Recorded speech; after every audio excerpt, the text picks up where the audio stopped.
AOP. Hello, Pep.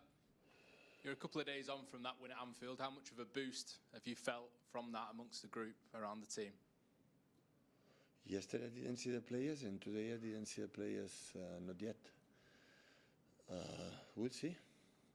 Still the distance is not huge, but considering how Arsenal is doing, so 6 points is a lot. So yeah, next game against a team like every year is better and better. And we'll see. The gap is smaller than it could have been, like you suggested, and if you were to win against Fulham, it would be just 3 points for at least 24 hours, compared to it being 9 points at the weekend. Psychologically, how much of a difference does it make at this stage? I understand your question. Every time in the last month, last weeks, every time when I go before the game in a flash interview, always you lose, you are losing everything, and you are going to disappear for the planet Earth and this kind of stuff. So what I'm saying is what you have to do to beat Fulham, what you have to better to do, be closer to make the first half in Anfield than the second. What is the reason why the second half still we are dropping our performance? Why it's not 3, 4, 5, 6? Because if we don't improve that, we will not win. No Fulham, we are going to drop, maybe not Fulham, but maybe it will be against Newcastle, or maybe in the next. And I understand how nice that 9 points, 3 points, this kind of stuff. That is okay, but that is not make winning titles or arriving in the last stages to try to win, you know, to be close to fight for win the titles. What do you have to do to beat Fulham then? Fulham is every season is better. The movements they do. So when I see the game, for example, United this morning, that they lost at the end with the Sesko goal, and they are so really good. So the patterns and the quality they have, and the composure with the play, the speed they have, and the orientation, defensive, offensive, that's really good. Marco's one of the top managers I face. Even the results have been good. That is because Man City have more opportunities in terms of have top players, but he's a top manager, destined to be one of the tops in a few years for sure. Hi Pep, how's Kusanov for tomorrow? Yeah, good. He's able to play, yeah? Yeah. Maybe he had a difficult start here, but he's still only 21, and there was a language barrier as well. Has it taken you by surprise? Kusa? Yeah. Well, has it taken you by surprise how well he has coped with the Premier League? And well, I admit he doesn't speak like William Shakespeare, but but he's getting better and getting better. So he understands. He understands what we want, what he says, and every time it's better and better. He's so intelligent. Normally you have the opinion that like he's so physical, so strong, and he's so fast, he's not able to think. And it's completely the opposite in Kusa. He's always taking good decisions. How are you getting on with your Uzbek? My Uzbek? Not even one word, but... And you spoke about his speed and his ability to recover in challenges. Are there any players that you've watched or worked with that he reminds you of? Well, his speed is difficult. It's so fast. To recover that position is one of the attributes. But not just that. Don't confuse about Kusa. He's so intelligent. Normally, when the player had this physicality, always had this physicality because he has not to use what is going on and solve it with his physical condition. And have both. That's why, and the ball is getting better, so that's why always encourage me to improve. And I think he can improve at that age, and always is open-minded. I said, yeah, recently. Man City have a player, a central defender for many, many years. Yeah, hi, Pep. So Oscar Bob could be in the Fulham side tomorrow. How good a player have Fulham signed there, and why do you think it didn't work out for him here? Oscar will have any doubt about his potential. Depends on him, what he want to become. When he became a top-class player, he will be a top-class player. Have all the attributes, all. Okay, and can I just check on the injured players? Are any likely to? I didn't train with them. Stones, Doku. I trained this afternoon, Savino? but John is back. It's fit, I would say, and yeah, everybody's okay. Ben.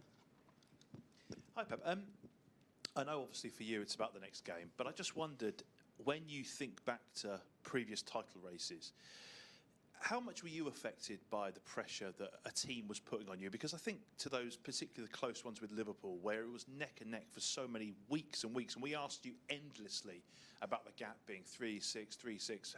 How much did it make a difference to you? Well, when 65 or 70% is new players, we don't have that we had in the past right now.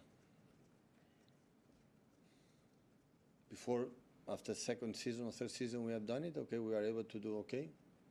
We prove it that, but now we had to prove it. Now I don't know. I don't know. We are able to win 3, 4, 5, 6 games in a row. I don't know. But do you get the sense though that the group is still growing? I know we've spoken a lot about that room for growth this season.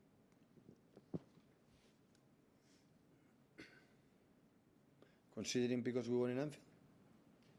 Not just that, the fact that over the last few weeks you have actually closed the gap to Arsenal in terms of the best teams. We in the draw league. the Spurs, and I know the comments after that second half in the Spurs. It's not 2 months ago, it was days ago. They have done very good things. I had the feeling for many, many months, but not consistent enough to be, okay, we control many aspects to win the games more or less. So, football at the end, we won, we equalized the game with a deflection cross from Ryan Cherky, touch the ball with McAllister and go to the head to Erling, and after that intelligent movement from there for the deflection. And we saved an incredible save from Gigio for the deflection. That is football. And that intervened. But when we are a champion team, is that even in that deflections, you control the other aspects that don't make the deflection the key point to win the games. And still we are in this phase. I think I was so clear, right? Yeah, and the other thing that has to go for you, obviously, is you have to have key players stepping up in those moments. And you mentioned two there. I mean, Haaland obviously converting the penalty under huge pressure. And I love that. Gigi making that incredible save, which we saw you like to emulate on the sidelines. Yeah, well. like James Trafford have done in Newcastle with 1-0 up, I think so, 0-1. Make an incredible save in Newcastle to be in the reach the final for a Carabao Cup. That means team. Everyone make his own contribution and helps. And of course, what happened, I know exactly the reason why we drop in the second half. I know it. I know exactly. And we are working on it. Hopefully, we can be better. Because if we don't do it, Fulham was 2-0 down in Old Trafford. It was 2-2 in 92. And have a chances to make the third. So it happened in Fulham, right? So when 5-1, 5-4, because never stop playing, never stop doing, never stop. If we behave in the second half like it happened, it will be so difficult. That is what I'm concerned. Of course, we won the 3 points, and after that we have Saturday, long weeks Newcastle, long week against Leeds, that we need desperately, after this incredible run of games from 3-4 months with a few players and the other one. But it will happen if we do what you have to do. So I want to deserve, I want to deserve the 3 points. I want to deserve play the way we had to play to stay there, and that is my feeling. Hi Pep, you've watched a lot of football. Where does that save rank from Gigi on Sunday? We saw your reaction on the touchline. Just how special a moment was that? Because it kind of got overshadowed by what happened after that with the disallowed goal. Well, in live I saw there was a deflection. I said goal. My first speech, goal. And after, sometimes when you are lucky, the mom and dad make you so big and so huge, you can make that save. I think you can make that save because it's so big. And otherwise, you have an incredible pace, in the energy in your jumping. Yeah, really good.